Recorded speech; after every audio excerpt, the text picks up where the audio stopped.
항상 지켜 길이 보호하시네. 도우시는 하나님이 내게 그늘 되시나. 낮의 해와 밤의 달이 너를 삼지 않겠네. 내게 화를 주지 않고 오늘 보호하시며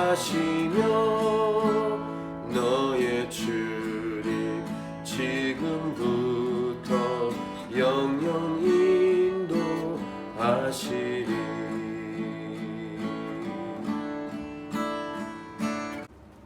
어제 본문의 핵심 구절은 8절이었습니다. 115편의 8절, 우상을 만드는 자들과 그것을 의지한 자들이 다 그와 같으리로다. 오늘 본문에서 핵심 구절은 후반부에 있는 17절 말씀입니다. 죽은 자들은 여호와를 찬양하지 못하나니 적막한 데로 내려가는 자들은 아무도 찬양하지 못하리로다.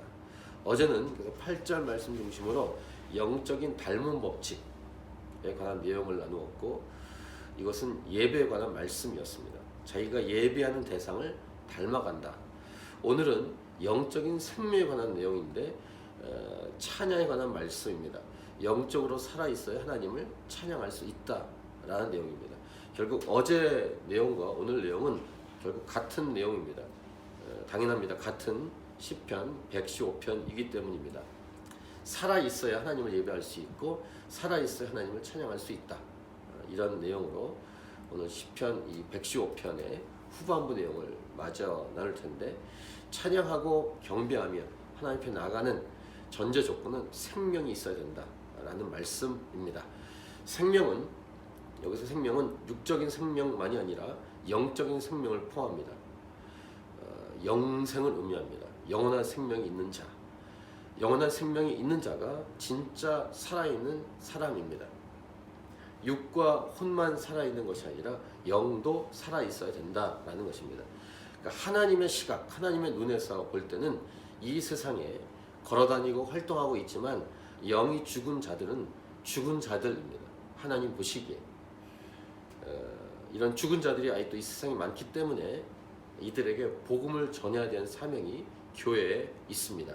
그러니까 복음을 전해야 되는 이유는 복음을 전하는 자체에 있는 게 아니라 궁극적인 목적인 하나님을 만나서 예배하고 찬양할 수 있도록 하는 데 있습니다. 그러니까 전도와 선교가 교회의 궁극적인 목적이 아니라 예배와 찬양이 교회의 궁극적인 목적이다 라는 말이고, 이 궁극적인 목적인 예배와 찬양을 위해서 교회는 반드시 복음을, 즉 전도와 선교를 해야 된다 라는 것입니다.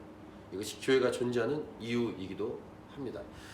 자, 오늘 본문으로 첫 번째 메시지는 이것입니다. 살아있는 자는 하나님을 의지하는 자다. 이 말씀이 9절부터 11절까지의 말씀입니다. 반복해서 여호와를 의지하라, 여호와를 의지하라, 여호와를 의지하여라, 이렇게 9절, 10절, 11절에서 반복해서 선포하고 있습니다. 그리고 그 대상은 9절에 이스라엘아, 10절에 아론의 집, 그 다음에 11절에 여호와를 경외하는 자들, 이렇게 부르면서 하나님을 의지하라고 선포하고 있습니다. 또 그 근거는 반복함으로 말하고 있는 것이 하나님이 우리의 도움이시고 방패이시기 때문이다 라고 말씀하고 있죠. 이것이 오늘 9절부터 11절의 첫 번째 메시지, 살아있는 자는 하나님을 의지하는 자다. 두 번째 메시지는 하나님께서는 복을 주시는 분이시다 라는 것입니다. 12절부터 16절까지의 말씀에 하나님을 복을 주시는 분으로서 노래하고 있는데, 마찬가지로 9절부터 11절처럼 12절에서 이스라엘, 그 다음에 후반부에 아론의 집 이렇게 선포하고 있고, 13절에 여호와를 경외하는 자들 이렇게 선포하면서 9절부터 11절의 대상하고 똑같은 대상을 똑같이 부르면서 하나님이 복을 주시는 분임을 우리에게 말씀하고 있습니다. 그 여호와를 경외한 자들이라고 말할 때는 누구든지를 말합니다. 어떤 사람이든지, 그래서 높은 사람이나 낮은 사람을 막론하고라고 설명을 하고 있습니다. 이 복에 대한 설명을 14절에 이렇게 기도함으로 선포하고 있습니다. 여호와께서 너희를 곧 너희와 너희의 자손을 더욱 번창하게 하시기를 원하노라. 너희는 천지를 지으신 여호와께 복을 받는 자로다. 이런 설명을 곁들이고 있습니다. 그러니까 두 번째 오늘 메시지, 하나님은 복을 주시는 분이시다. 이것이 두 번째 메시지입니다. 첫 번째와 두 번째를 연결시키면 하나님을 의지하고 그다음에 그 하나님은 복을 주시는 분이다. 이렇게 정리해 볼 수 있겠습니다. 하나님이 복이시다. 우리의 삶으로 말한다면 예수 그리스도 안에 있으면 이미 복을 받았고 복을 받고 있고 또 앞으로 복을 받을 수 있다라고도 말할 수 있겠습니다. 그 다음에 세 번째 메시지는 죽은 자들은 하나님을 찬양할 수 없다라는 내용입니다. 17절과 18절을 같이 읽겠습니다. 죽은 자들은 여호와를 찬양하지 못하나니 적막한 데로 내려간 자들은 아무도 찬양하지 못하리로다. 우리는 이제부터 영원까지 여호와를 송축하리로다. 할렐루야. 그럼 오늘 본문으로만 메시지를 정리하면은 하나님을 의지하라. 하나님은 복을 주시는 분이다. 이렇게 말한 다음 죽은 자들은 하나님을 찬양할 수 없는데 우리는 이제부터 영원까지 하나님을 찬양할 것이다. 이런 내용인데 앞에서 말씀드린 대로 죽은 자들이라고 말할 때 이 죽은 자들이 그냥 시체들을 의미하는 게 아니라 영원한 생명이 없는 자들이라는 것을 뒷받침해 주듯이 17절에서 죽은 자들을 다시 설명하는 게 적막한 데로 내려가는 자들이라는 것입니다. 적막한 데로 내려가는 자들. 이 적막한 데라고 하는 적막한 데가 어디냐라고 할 때 이 단어적으로 일단 봐도 적막한 데를 성경의 다른 표현은 음부 이런 표현을 쓰고 있는데 결국 그 의미는 지옥을 말합니다. 지옥으로 내려가는 자들. 지옥으로 내려가는 이유는 무엇입니까? 예수님을 믿지 않아서 죄가 해결되지 않은 사람들. 즉 지옥에 내려가는 사람들은 하나님의 심판을 받는 자들을 말합니다.